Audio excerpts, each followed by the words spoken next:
software engineering. Then spent 5 years on making PhD studies. I haven't finished it yet because in 2009 I have started my own startup, Internetowy Kantor. What is Internetowy Kantor? Internetowy Kantor is online bureau de change for exchanging foreign currencies. It's very simple. It works like traditional bureau de change. First, you have to have money to exchange. You put it in our bank accounts using wire transfers. Then we present you exchange rate. In any time you can accept it, and then within 15 minutes you receive exchange amount of money on your another bank account. So this is simply how it works. We have a lot of luck because we managed to be the first here on the Polish market. Currently we have 125,000 users, and in total we have exchanged for 6 billion zlotys. It's the total turnover for this 3.5 years. We also have a very high customer satisfaction. The average feedback rating is 9.6 on a scale of 1 to 10. And that's why I consider that we are lucky and that we have managed to build a successful startup. And here I am today to share with you what I mean by a successful startup. What are the biggest success factors that we had in our company. I have grouped them into 3 groups: team, product, and market, TPM. Let's start with the team. This is our founders team. This is my cousin Michael and me in 2009. We started by getting together, and we didn't know what to do, but we knew that we wanted to create a company, a technology company. We had several ideas in our minds, but we have chosen to make online foreign exchange because, in our opinion, it had the greatest potential.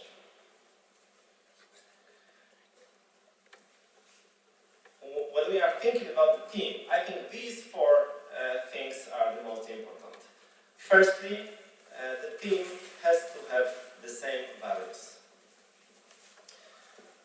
For example, me and Michael, we were always focused on customers, on our users. But there are different things you can focus on. You can focus on profit. You can focus on user. You can focus on many things. And because both of us were focused on our users, in some situations we didn't have to argue. We didn't have to make difficult decisions because we knew that our customer satisfaction is the most important. And sometimes we have sacrificed our profits for particular transactions, but our customers are happy. And what's even more important, when you have a small founders team with the same values, when your company expands, when you hire new people, they learn from you. And at the beginning, me and Michael, we have put a lot of effort to make our customers happy, but now our employees do the same. And we didn't teach them to do this, they just learned from us. The second value, the second important key is trust. A startup is not a place where all this legal stuff is done right from the beginning. That's why a lot of trust, full trust, helps a lot. In our company, at the beginning, we had full access to our bank accounts. We had single signatures on most documents, and it was a lot easier to generate business. Third point, complementary skill set. I am an IT guy, Michael is economist, and it's a perfect combination. It's a bit waste when you have the same skill set. It's always easier to to have different skill sets. And in my opinion, the founders team shouldn't be too big. When there are too many people, it's always difficult because you have to make decisions and you have to argue. When you are just one, it's also difficult because you don't have anybody to talk to. 2, 3 people, I think it's a perfect number.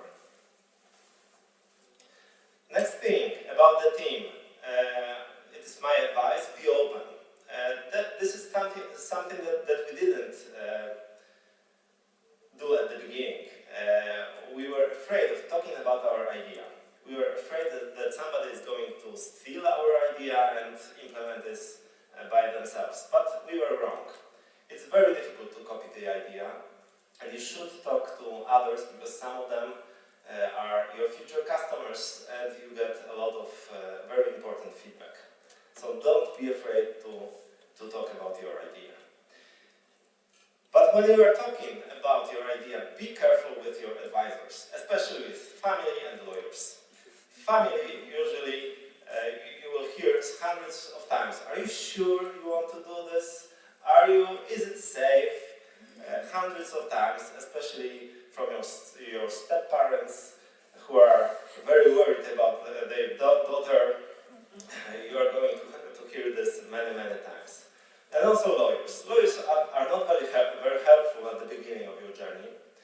They are not very business-oriented, they are not very practical, and when we were starting, we were discussing our idea with many lawyers, and most of them said that what we would like to do is either impossible or very complicated. By the way, do you know what's wrong with lawyer jokes? Lawyers don't think they are funny, and nobody else thinks they are jokes. The next thing about people is risk. Risk, is it in you? We were many times in our past, we were afraid if we are making the right decisions, if this is going to work. My advice is to take risk. If it fails, at least you have a good story to tell. If it works, you even have a better story to tell. So don't be afraid. Here in Poland, we are always afraid of failure, but we shouldn't. Next thing about the team, about people, is how to recruit people and maintain the team. Especially in startup, you need the best people. So my advice would be just prepare a great, perfect place to work, and people will come. In our company, we have several things that we do or we have to attract people. We have challenging projects. Good programmers love challenges. We have modern technologies. They are technology geeks. We have good hardware, great atmosphere, comfortable office. And to not be unfounded, I brought some pictures to you today. This is the view at 7 a.m. from our office. It's on 5th floor here in this building. This is a picture of how we do celebrate. This is birthday party of one of our services. Sometimes when we break a month record of turnover, we order lunch for our employee, and we are also celebrating. And sometimes we even have bigger opportunities to celebrate. Our company starts with in many competitions, and sometimes we, as a team, we are very proud of our achievement. This is a picture from Ernst & Young Entrepreneur of the Year competition, and part of our team were there with us. Sometimes we also have very crazy ideas, as recording holiday wishes for our customers, and so it is also great fun. So this was about the team. Second key thing for a successful startup is product. And when you think about your product, my advice is think big. When we were starting, we have just read this book, which is great. I'm sure many of you have already read this, but if not, please do this. Blue Ocean Strategy. It's about creating creating a product that's in such a way that you don't have to compete with others. You just innovate and pursue new opportunities, but don't defend current position and don't compete. So this is the difference between red ocean, which is typically making competition, and blue ocean, which is inventing something new. If you haven't read this, I highly recommend this. Second book I would recommend is The Lean Startup. When we were starting, it wasn't available yet. But then, after reading this, I have realized that our intuition was, in many times, wasn't very different to the book. And some of the ideas we did at the beginning. First, minimum viable product. When you design your product, there are many things you can do. But many features is just a waste of time. You shouldn't focus on this. Within all the products that you can build, there are only some that are viable, that are useful for your future customers. And of course, at the beginning, you don't have a lot of money, you don't have a lot of resources, and you should just select all these features that will create a minimum viable product.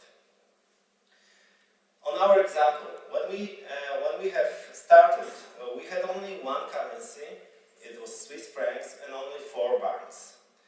It was very limited, but our customers could start making exchanges. So these are 4 banks that we have supported at the beginning. It was very simple, but only one programmer could do this in 6 months. Now we have a whole team of programmers, and our offer is much broader. We have 20 banks, we have 4 main foreign currencies, and we have a big turnover, but we couldn't do this like this at the beginning. The next idea from this book is to pivot. Pivoting is changing, the radical change in your strategy.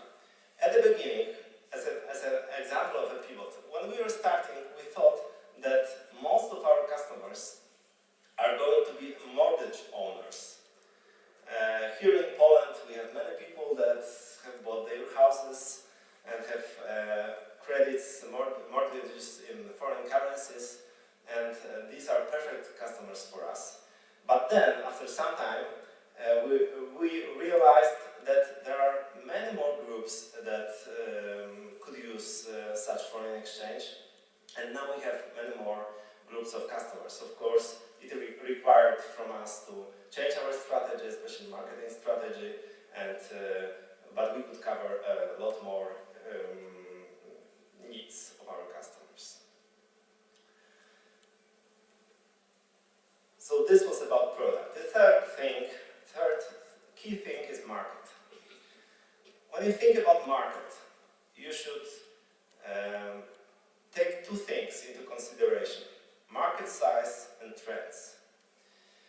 When we did this 4 years ago, when we were starting, we realized that Polish foreign exchange market is huge. It's 180 billion zlotys in mortgage loans, 2 million Poles working abroad, many small businesses, importers, exporters. We knew that the market is huge.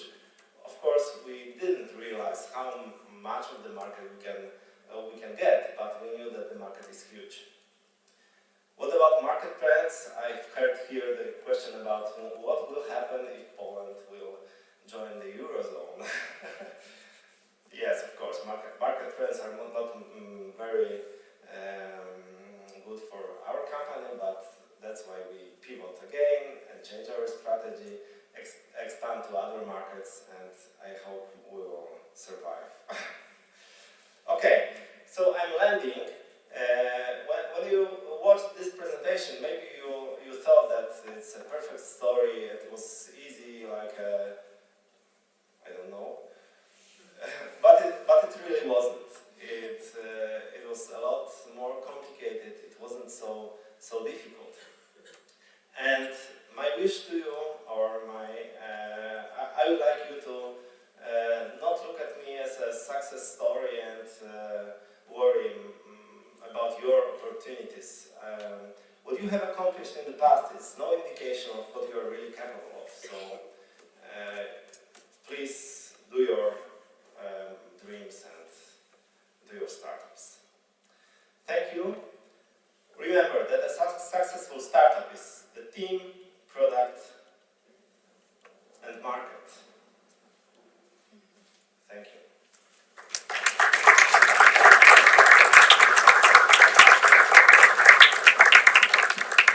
Any questions? Yes, we start with questions. So I went to your website and I actually wanted to exchange money, but you didn't have English and Polish not so great. Why so? Is the translation such a big deal? No, it's not a matter of translation. Our customers need to have their money in Polish banks currently. So we have. But I do. You do. Okay, so. So I'm sorry. I think it's a nice point to think about it. Yeah. Even if Poland joins Europe, it will be useful. Yeah. Okay. Thanks. +1. Third. I read just recently Wikipedia currently defines startup as a company dedicated to finding a new business model. Do you think there's a practical difference between a company that is after a new business model or a new technology? I think both. Within such venture, within such journey, we are validating the product and changing it many times. We are validating the business model or the market and also adjusting to it. So I think both. Okay, who is next? What changed after you joined? You had the merger with the second company, and now you are Currency1, right? Yes, we are. How your life changed, and how are you running business today? Okay, it's a tricky question. Our company now became an obvious leader on this market because Valutomat, which is from the other company, and Internet of the Counter are the biggest services for online foreign exchange.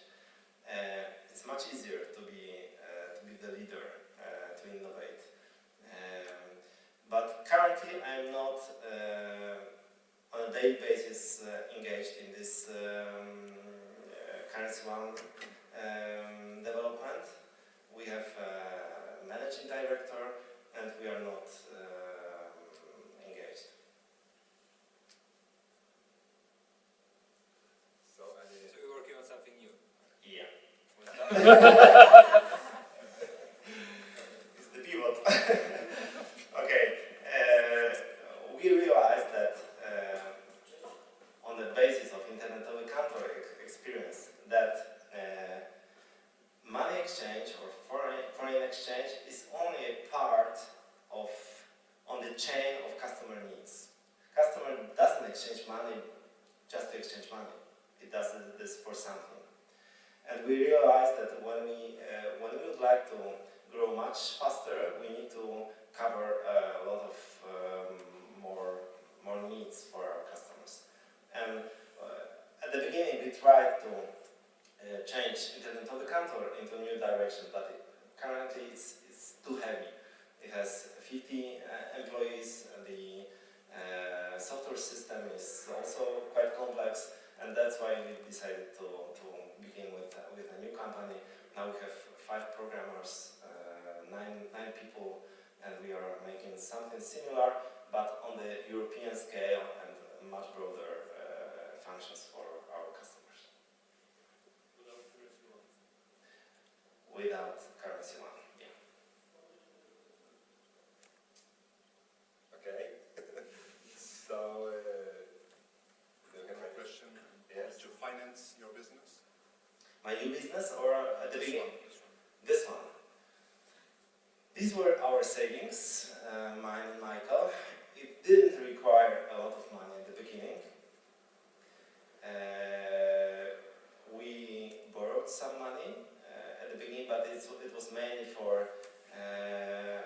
some money to make exchanges. It was not for the cost of the business, so it was very cheap. For the first 9 months, we were there alone, so we were doing everything by ourselves. And for your next business, you have some plans to get some other sources? Currently, no. We have financed this from the profits of Currency One, and we don't need